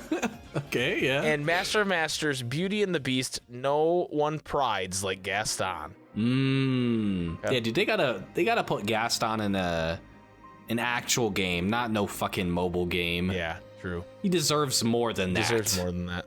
So Billy the Kid has a fucking dissertation that I'm gonna read here. My God. I know it's long because I don't typically look at the question of the week answers, but I saw people in here going, geez, Billy. Wow, Billy. After he did his, so here we go. I'm only answering for one world/foreteller because as I began to answer, the idea just grew into me explaining the whole world's plot. I have so many more ideas, one world. But I'll save them for later. I've elaborated slightly on this idea before. I'm just now fleshing out, sort of, albeit me not being a great writer, but here we go, with apologies to Mike for the sheer amount of worlds. In a small... Wait, did I say worlds? Yeah. Words. Small amount of words. I was gonna say, I say one world or many? What? It's one world, one under many skies, or whatever the fuck they say. Many worlds, but they all share the same sky. In a small hub world area, Sora, Donald, and Goofy meet scientist Wayne Zelinsky from Honey, I Shrunk the Kids. He's working on his new shrink machine. This is this long of Honey, I Shrunk the Kids? What type of madness am I about to dive into? Unfortunately, the machine is broken. Sora and friends use a combination of magic and gummy blocks to help fix it. They help him test it out, only to find out they overdid it and fixed it beyond its normal functions. So not only are they shrunk, but they're sent to another world without their ship. They enter the world of A Bug's Life. Via Donald's magic, Sora is now a red fire ant, Donald's a fly, and Goofy's a stick bug. They start out in Ant Island, meeting Flick, the protagonist of A Bug's Life, and fellow ants. They save his ant colony from some evil bugs and not the kind they put in Riku. Flick admires them as warriors and thanks them, given that they had never dealt with such powerful bugs before. Not heartless, perhaps a new enemy type originated from Quadratum? Flick jokes about being thankful that they aren't circus bugs this time. Wanting to return the favor and help them find a way home, he travels with them to Bug City for potential answers. Just like in the movie, they use dandelions to float down and start their journey. On the way to the city, they encounter many buggy enemies and even a big bird boss, the bird from the film, as well as getting the unsettling feeling that someone's watching them. Multiple times, Sora feels like something flies over their heads. Also during these moments, many smaller dandelions float down out of the group, causing mild annoyance, but also piqued curiosity. After mentioning their plans to reach Bug City out loud to each other once again, someone or something that was indeed watching them from the shadows flies away at fast speed, leaving behind a single dandelion.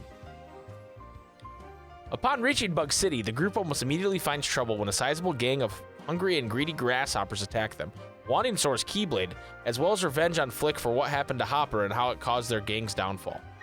The grasshoppers are endued with magic and tech, the kind that can apparently temporarily steal a Keyblade, like Yozora, proving more formidable than previous monsters of the world. While a majority of them are defeated, a very quick trio of sly grasshoppers manage to snatch the Keyblade off of Sora with their newfound power, and they fly away both with it and Flick before anyone can stop them. Ain't no way. The team ponders what to do. The grasshoppers wielding the Keyblade, bruh. A jobber one. It's not even like a named grasshopper. Right. Not even the one named Hopper. Yeah. They mention poor old Flick, and it is time that they meet with Flick's circus troupe buddies who are putting on a show in the city soon. They hear the mention of Flick's kidnapping and are drawn to help out. Among them is Molt, Hopper's younger brother, who was reformed at the end of the Bug's Life movie, joining the circus. Hearing of the crew's woes with the grasshoppers, he reluctantly offers the idea to help go undercover in the grasshoppers' lair, pretending to want back in with the bad hoppers so as to earn their trust, save Flick, and get them to spill the beans on where they took the Keyblade. He wants to do as much good as he can to right the wrongs he did in the name of his brother's greed. Dawning Grasshopper disguises via Donald's magic. Sora, Francis the Ladybug, and Manny the Praying Mantis travel with Molt to the Grasshopper's lair, while the other bugs stay and learn and use some magic and other skills via Donald and Goofy.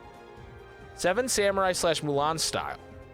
Sora builds and now wields a crappier weapon made from literal trash instead of his beloved key, but at least endued with magic and is formidable due to the homies' help. The troop awaits their turn. Billy, this is fucking ridiculous. Flick is now being made to be a circus clown himself for the Grasshopper and some flies entertainment. Molt, Sora, and friends pretend to laugh and ridicule Flick's misfortune. This helps the Grasshopper stupidly trust Molt again. Hesitant to share anything with him at first, Molt ultimately gets the Grasshoppers to reveal that a beautiful butterfly hired them to get Sora's Keyblade in exchange for all the food they could want alongside vengeance against Flick.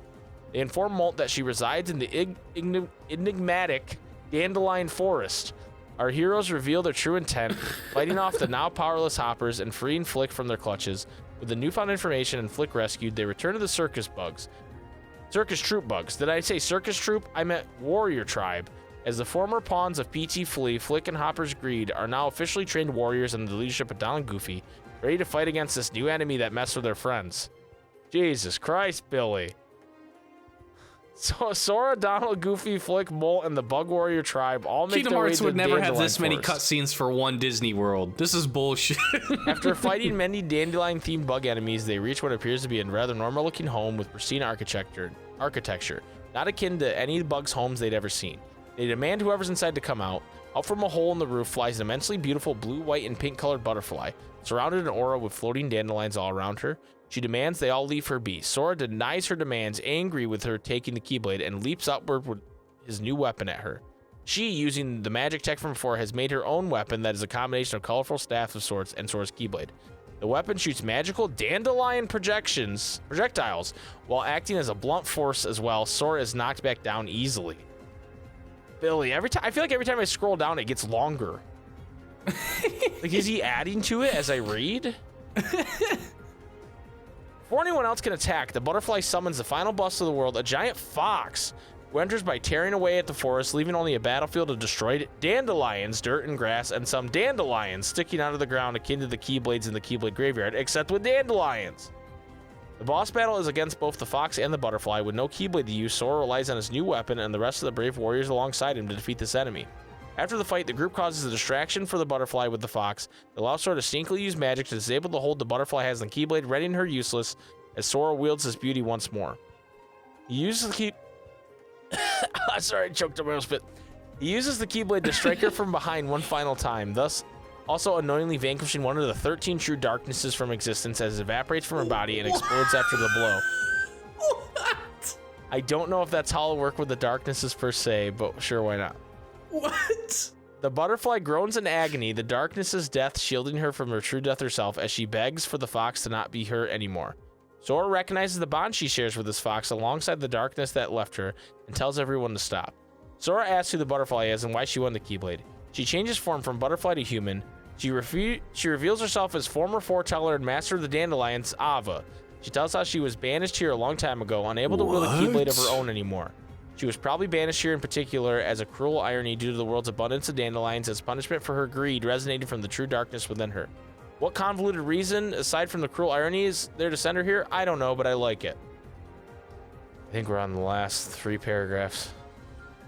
Her heart, now bound to this world, in particular via some spell from the Master of Masters or whoever for years, she yearned for a way off this world, choosing the Dandelion Forest as her home and bonding with a stray fox as her only one true friend. She being an outcast amongst the many bugs she encountered along the way. No matter how much magic or technology advances she discovered that helped make her stay in this world more comfortable, she could still never leave it. This made the true darkness within her grow and grow. Some of this darkness infected the fox friend of hers as well, as it remained loyal to her always. When Sora and his friends arrived, she was flying and noticed the Keyblade as they traveled to the city and thought this was her one chance to potentially use the Keyblade to free her heart from this world's hold once and for all. The darkness made her think irrationally, thus the world's events playing out how they did. She apologizes for letting the darkness win over in her heart. She cries as this fucking fire ant Sora lifts her chin up with his little creepy Pixar bug hand. Riz? She looks at Sora as he smiles and says, "Look, if that's all you wanted, Ava, you could have just asked." Ava is dumbfounded and still in tears. Sora backs up a bit with a Keyblade and creepy Pixar bug hand. She stands. Sora uses the Keyblade to free her of the spell that bound her heart to this world. She hugs Sora and thanks him to no end. Donald and Goofy heal Ava's fox friend. Flick reunites fully with the warrior buddies, as they all say they should go celebrate. Sora says to have fun, but it's time for them to go figure out a way out of here. They say goodbyes as Sora offers Ava and the fox to come to the realm of light or wherever with them. She agrees. Just then, with the most convenient timing, a portal in the sky opens up, and we hear Wayne Zielinski's voice shout out for them to hurry and return through some... I forgot this was fucking Honey, I Shrunk the Kids. Fuck. We periodically cut to him throughout the world trying to fix the situation and goofy shenanigans to no avail up to this point. They all enter through the portal, safe and sound back in Wayne's lab, only they're all still so tiny, with the exception of the fox, who is normal-sized fox now. Wayne fixes them all immediately, keeping the fox at his normal size. Ava now being able to more comfortably cuddle with her cute and furry little friend. The rest of the game then plays out as it would. I spent a legit 3 hours and 27 minutes exhausting myself fleshing out the scenario, so I hope you enjoyed some of it at least. Why? I would think it would make a neat story and pretty fun world, and let's be real, Gypsy, Rosie, the Queen, Princess Ada, Butterfly Master Ava, they'd all be bugs for sure, but they'd still be mommies. Billy, I like the concept, but why are you describing that she would cuddle with the fox friend? I don't need to know about her cuddling with the fox friend after. It's an implied cuddle. There's implied cuddling. Thank you, Billy. You could have shaved an hour. You could have saved an hour in real life. Not talking about the fox. Up next, we have Bamboo, who says, bro, if we're going off 7 deadly sins, let's just throw Full Metal Alchemist into the mix already. But for real, make Ava's world just Walt Disney Studios, Omega Lol. But for real, a Wreck-It Ralph world would be cool.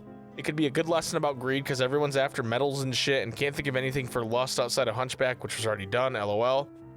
You could see more of Rapunzel for Envy. Her hair grows back in the TV show, so maybe some villains plus Envy could be after that shiny hair. Okay. Ragu eats Remy the rat. Oh my god. Let's see a Lilo and Stitch world, an actual world featuring Jumba and Iris Wrath. A Ced can go sloth himself, I don't fucking know. Finally, Master of Masters, united with the ultimate source of pride, and thaws out Walt Disney himself. And then Walt dies of shock because the 21st century has too much equal rights for him to handle. Oh, Jesus. Oh, man. That was a roller coaster, Bamboo. Banger list. Alex says, time for my college thesis on Disney World. All right, so start off with a world about greed, Moana. Maui wants that fucking hook, and he doesn't give a rat's ass about Moana or Sora and wants to dip, but can't because 1, literally everyone's gonna die if he does, and 2, you can't leave the main characters and expect a good result. Fuck you, Maui. Also throw the crab in there because we gotta keep the crab bit going. For lust, okay. Guardians of the Galaxy because I want Gamora to fucking kill me. Okay. Same. For Envy, Incredibles. Syndrome wanted to be like Mr. Incredible, so he went insane and wanted to become society's wake-up call that superheroes are dangerous, talking about how their heroic deeds just make things worse and worse, putting everyone and themselves in danger. Kind of like how Sora doing all the time travel and heart-jumping stuff to try and save Kyrie and screwing himself over. I haven't watched Incredibles in forever, so if that's wrong, then I'm a fucking idiot, LMAO. Yeah, I mean, in trying to save everybody, he kind of did just like make it so they're all coming after him anyways, you know? If we're all super, no one is.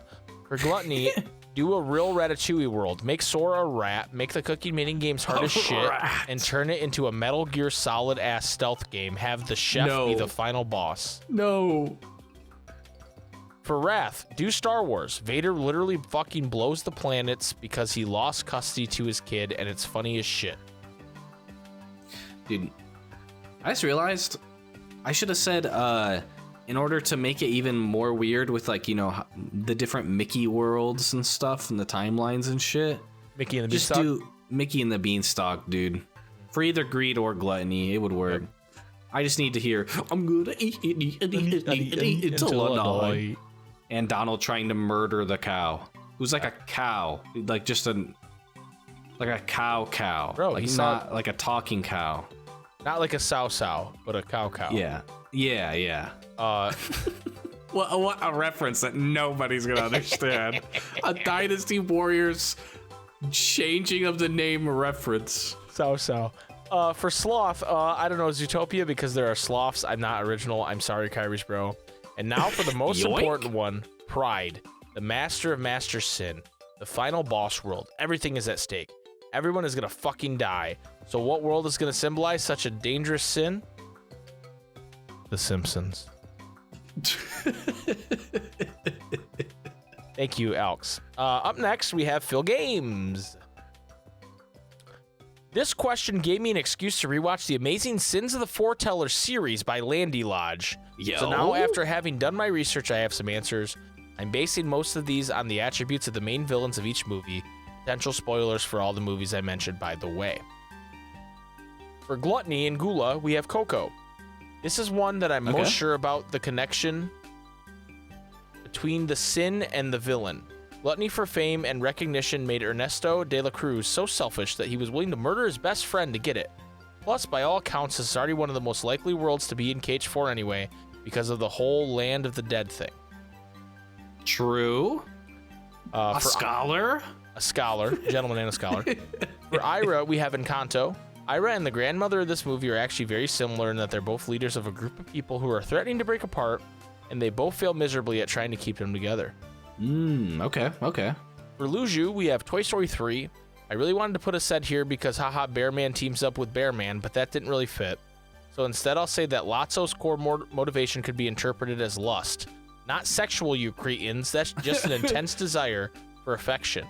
This admittedly is a bit of a stretch, but I'm sure Nomura would love the chance to make Toy Story one of the most important worlds again by putting Luju in it. True. For the Master of Masters, we have Wreck-It Ralph. This connection comes from the first movie's villain, King Candy, which would mean they would have to use the first movie story again. But does Union Cross really count for this? Let's say it doesn't. No. Also, I just Absolutely love the not. idea of the new main antagonist being involved in the world based on my favorite Disney movie. Please let me play Sugar Rush in Cage 4 and make it good, Nomura Disney, I'm begging you. It'd be cool to have a kart racer with like Kingdom Carts, that's Sugar Rush. That'd be cool. Yeah. These last three, I'm not so sure, so I'm sure. Yeah. These last three, I'm not as sure of, so I'm putting them somewhat randomly with the other three movies I think are most likely to get in the game based on very little I remember about them. For Ava, Moana for reasons that have already been mentioned. Ased, Princess and the Frog because I think the prince in this movie was negligent of his duties or something, but I could be totally wrong. Okay. And then Envy, Frozen 2 because it's probably going to be in the game, but I haven't seen it yet, so IDK. Edit. Heck, I forgot about Star Wars, so let's make Wreck-It Ralph the hub / minigame world and put Masters in Star Wars because let's be real, if he's at all involved in non-original worlds, it's probably where he'll be. I cannot talk. This is your fault, Billy. I would say it's like between Star Wars and like something Marvel if Master shows up somewhere. Right. Chetzil says, I'm actually familiar with a lot of Disney movies, themes, and stories, so this is an exciting question for me. I'll try to answer with worlds that are likely to appear in Cage 4. For Ava, I will say the inevitable Frozen 2 world, considering that movie has themes of uncovering the truth about a violent past and the sacrifices that one female character had to do to keep people safe. I say it fits her character. For Luju, I will say The Princess and the Frog. Almost every character in the movie desires something passionately, be it something good or something evil, so it fits the sin of lust. Facilier is also very much like Luju. For Envy, I will say Zootopia. I see the parallels between her and the villain in the movie. They're both sidekicks to the main leader who operates on their own and also worsens the situation for everyone, leading to a divide between their group. For Gula, I will say Coco. The villain of the movie is a traitorous glutton, and the movie features a lack of trust within the main family, which lines up with Gula not trusting anyone. Ira belongs in the Star Wars galaxy. He's fairly similar to the old Jedi Order. He's an incompetent leader with terrible diplomacy skills, causes more problems than he solves, and does it all under some weak idealism. His sin of wrath also fits a galaxy consumed by war. Wow, dude. Really facts. Roasting the Jedi there. Facts. But they're facts. And roasting Ira too. Right. Ased, I will say Moana. He's basically the worst version of what Maui could have become. He's brash, arrogant, and a powerful man who doesn't feel like helping anyone but himself. Maui got better. Ased didn't. And finally, Masters is probably going to be Quadratum, but that's boring, so I'm going to say the Marvel Universe. It's a universe filled with prideful warriors clashing with each other, and that's one that's familiar with parallel dimensions and worlds, just like Kingdom Hearts. The master would know exactly what to do there. Sorry for the long answer, but this question was really good, and I wanted to get creative. No, thank you, Yeah, that Chetsil. was good. That was a a good banger. answer. You didn't tell me about the cuddling of the fox. I'm getting a bit tongue-tied, though, guys. I'm doing my best, I promise. Kerosene says, this is sounding more like Full Metal Alchemist with the 7 Deadly Sins. Square definitely hit hard on the anime anyways. Back to the original question. Only worlds that fit commercially are Lilo and Stitch with Moana on the same island. Give us Wall-E World because they'll be dark and bleak, just how KH likes to play with the light and dark themes. Last noticeable addition is Encanto. This movie has so much bangers and is litty like a titty. Maribel is such a great side character for Sora's development. Shows a lot about family relationships and love for the community. I can see great Keyblades being made in the future from these wonderful franchises. Mike put Tara back on because her insight on new Disney lore would be a new segue explaining if the new movie is goated or boated and is meant to sink down. What? Kirsten, I don't think you answered the question at all. No. No. Not a single foreteller was even mentioned. Or a deadly sin. But I like the answer still somehow. Somehow you still won, Kerosene. Good job. Somehow it was still a banger answer. Goated or boated? That's fucking hype. I'm gonna start using that. I'm gonna start making like video essays on YouTube, really long ones. They're like, I feel like people are gonna think boated means like best of all time, but it just means it should sink. Yeah. Well, I thought maybe they meant gloated or goated or bloated. But then no, the sink down definitely. Yeah. Definitely. I'm just gonna title my videos. Was Castlevania goated or boated? Thank you, Kerosene. Sean says my answer to this question is that I hope that the devs even considered doing this. I hope Maleficent appears in the world associated with lust, though. Smilers. you cheeky.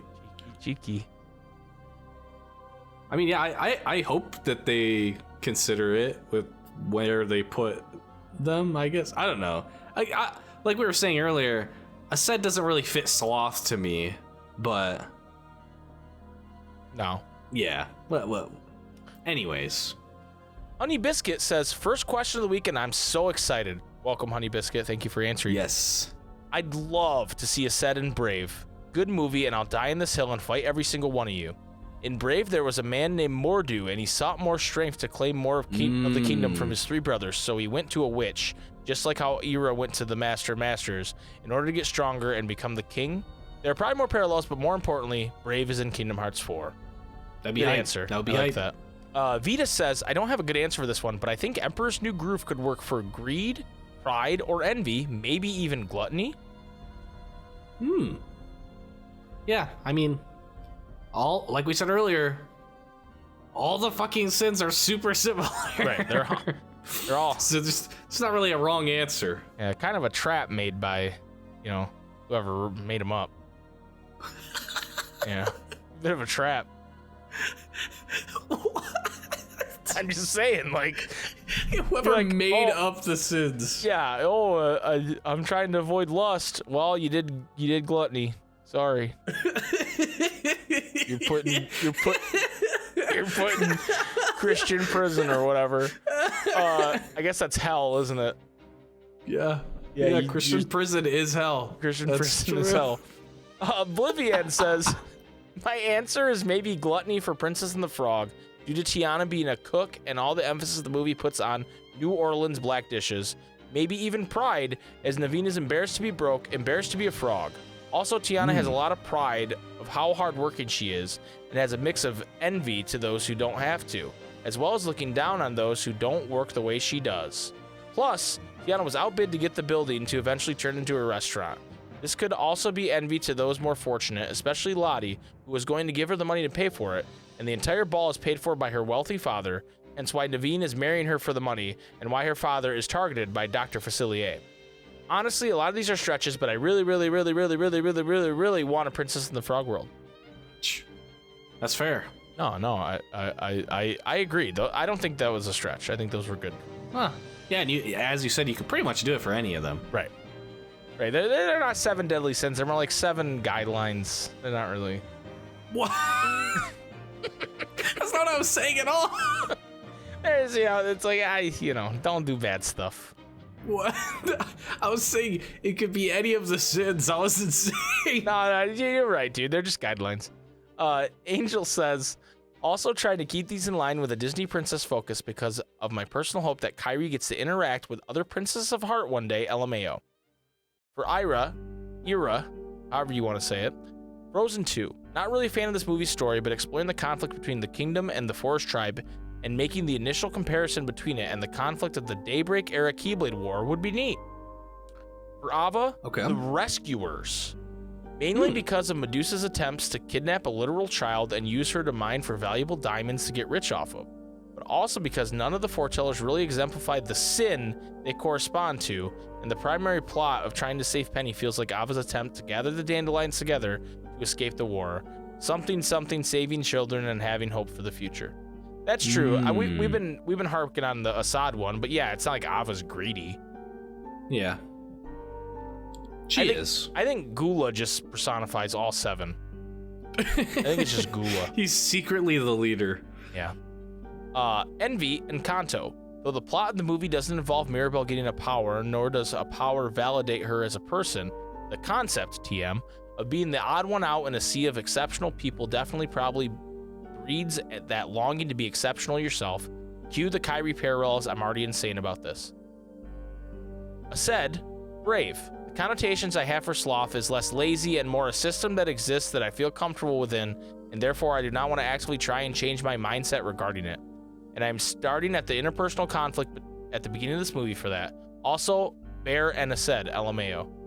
True. I also was like, Big Bear mode. It could be Ased. Right. Big Bears. I mean, honestly, it should be Brother Bear. Nah, that movie's mid. That movie's pretty bad. It's pretty bad. Pretty bad movie. Sorry, guys. It's kind of mid. I don't know who you're apologizing to. I don't think anybody likes that movie. Yeah. Gula said, for Gula, Inside Out. I have no clue how this sort of movie would even work in Kingdom Hearts, to be honest. But something about joy wanting everything to be happy memories gives me gluttony vibes. All consuming and cannot stop. Girl, I don't know. These were all hard enough. I give up for Luju and Mom. I don't watch movies, apparently. I think you did great, Angel. Thank you. Fake fan. Genghis Khan says, I have way too many ideas to type, so I'll just say my idea for the world's correlation with all the sins is Reno. Sora just goes to Reno in the end. Reno, the end, not in the end. The end. What? I don't know. Like Reno, Nevada? Like near Las Vegas? I don't know. Isn't that the name of somebody in like Final Fantasy VII or something? Yeah, like... he's one of the Turks. He's the guy that Quentin Flynn voiced originally. Oh, the red hair guy. Yeah. He's Axel. Yeah. Egg says, I've got it. So do Tangled World again, right? But pull a KH2 and bring back the villain without any attempted explanation at all. Gothel's back. We need to fight her this time. And I need to lose at least once, Smilers. The sin connected to this world would be lust. Oh, don't ask why. I don't have an answer. Just popped into my head. SP Cat says, your choice, Smilers. Oh, but for real, life is so busy, hard to find time sometimes for the question of the week. Love you, boys. Aw. Thank you, me SP. too. All right, we have a unhinged answer. It's our final answer from Chris McKay. I've been sitting on this for a while, and I think I've got it. Wrath, Airbud. Josh deals with the feelings of rage and wrath over his father's death. I'm not making this up. Airbud, Sora, and the gang come in to teach him the power of friendship and help him overcome his thoughts of wrath. Greed. Okay. Airbud, a golden receiver. Wait a second. The Russians are overcome with greed when they decide to try and steal Airbud and bring him to the circus. I am once again not making this up. Josh, Sora, and the gang save Airbud and beat down the Russians. Envy. Airbud, world pup. In this Airbud classic, Buddy's puppies are stolen. One of the kidnappers, Webster, kidnaps the puppies because she was envious and always wanted a puppy. After Sora beats the shit out of her, she has a change of heart. Sloth. Airbud, 7th inning fetch. Rocky Raccoon is kidnapping the puppies. Why do you know so much about Airbud? In order to study the bud pups to see if there's a genetic trait that allows them to be good at sports. Why do you know so much? After a fight with Rocky Raccoon's Heartless, the gang reflects on the benefits of training over slothness. Who could know this much about Airbud? Gluttony. Airbud spikes back. I couldn't find a lot about this movie. Let's just say Airbud eats hot dogs or something. What? Lust. Air Buddies. The Air Buddies have a lust for winning, and this joke has gotten old, and I'm tired of looking up Air Bud wikis. All the plots are basically dog napping. Pride. Pride. House of Mouse. A multiversal variant of Mickey Mouse is the head of this nightclub. His pride in the club's status and popularity has turned him into a mob boss, heading an organized crime syndicate to take down every competitor club. Sora and the gang must take down the syndicate and take down the evil king before the House of Mouse becomes the world of Mouse. Oh no. You know what really broke me, bro? What broke you? Was all the plots are basically dog napping in parentheses. Oh boy.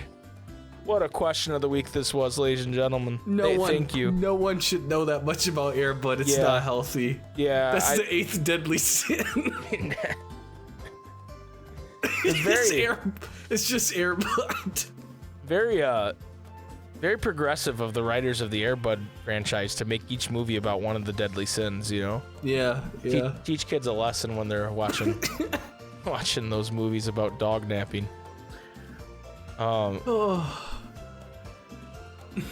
Anyway, yeah. So that's it for this week's question of the week. We already answered the question of the week. Yeah. So I guess what we're on now is what's next week's question of the week? We should have thought of this before because all the reading broke my mind. Yeah. The Air Bud. The first thing that popped in my mind is like, what's like a trophy you want to see in Missing Link, or I don't know. Will you wear a top hat? Y/N. Every answer is just a Y or an N. Don't explain. Only one letter answer. Will you wear a top hat? Y/N. Circle the right one. Anyone who win? says N, banned. Who would win? A literal god or a stinky grandpa? I don't know. I feel like is there like a moment or a move or like something that you'd want to see as a trophy that you could get? Like Roxas while he's at like the peak of his DM or whatever, or like the homie's just eating the sea salt ice cream, or like. Yeah, I get. Oh, yeah. Okay, sure. Yeah. That's an easy one. I like it. We need a less dense one this week. I need one where Billy is just gonna say like one sentence. Answer. I'm begging Billy to just give me a You sentence. could maybe do like another one. End it with mommy. Everybody laughs. It's good. It's a good formula. Press the laugh track. You know, Billy, I'll answer I'll answer it for you right now. You know, I gotta pick the moment when Aqua was a mommy, and then boom. There you go. Type it out. Why are you stealing his answer? Why are you taking that from him, dude? Stamped. Done. Billy, I did your answer. Why are you taking that from him, dude? You should have learned that. You shouldn't envy over and lust over and be greedy about and be gluttonous about and be wrathful about the answer. Don't forget prideful. Sloth is kind of like its own thing. Like, don't forget prideful. Yeah. Pride's just a matter of perspective, Mike. You want to be wrathful about right now? Dude, let me know. You want to be wrathful about right now? That there hasn't been an Air Bud movie in about 10 years. You and I had this conversation on stream, I think, and I like disagreed with you, but I've changed my mind. What's the deal with Jenna Ortega? Why? Why do we care? Dude, that's exactly, dude. Fucking exactly. Why is Jenna Ortega everywhere? I don't get it. She's being a bit gluttonous, if you ask me. And y'all being lustful, so... Right, y'all... Consider yourself being bonked if you're simping for Jenna Ortega, dude. Yeah, dude, I can't with this Jenna Ortega stuff. Anyway, the question of the week is what? The trophy thing? What is there a moment, a move, an item, anything from Kingdom Hearts that you want to see as a trophy in Missing Link? And maybe even if you want to add a little bit to it, if you like really want to fucking add some to it, like what's its like bronze, silver, and gold tier? No, don't tell me that. Apparently there's something that I don't want to hear that. Anyway, don't tell me that. Anyway, I want Hayner drop kicking. Right, like that's a dope moment. You want that like immortalized as a trophy. You can like spin it around and you like use it as a moment or a moment as a use it as a moment as a move as a move. All right, thank you guys so much for listening to episode 34. We'll be back next week with episode 35. That's how numbers go. Thank you again, guys. We love you. Thank you for everybody who answered the question a week. I know I'm like, oh, the answer's too long. I'm just kidding. It's great. I appreciate everybody who answers. It's just a bit. It's just a bit. So thank you, and we will see you guys next week. Jason, hit him with it. May your heart be your guiding key. What was that bit you just did? Oh, I mean, thank you. Now fuck off. What was that bit? I glitched. Are you okay? I just glitched. You mean mad at me for glitching? Yeah, maybe.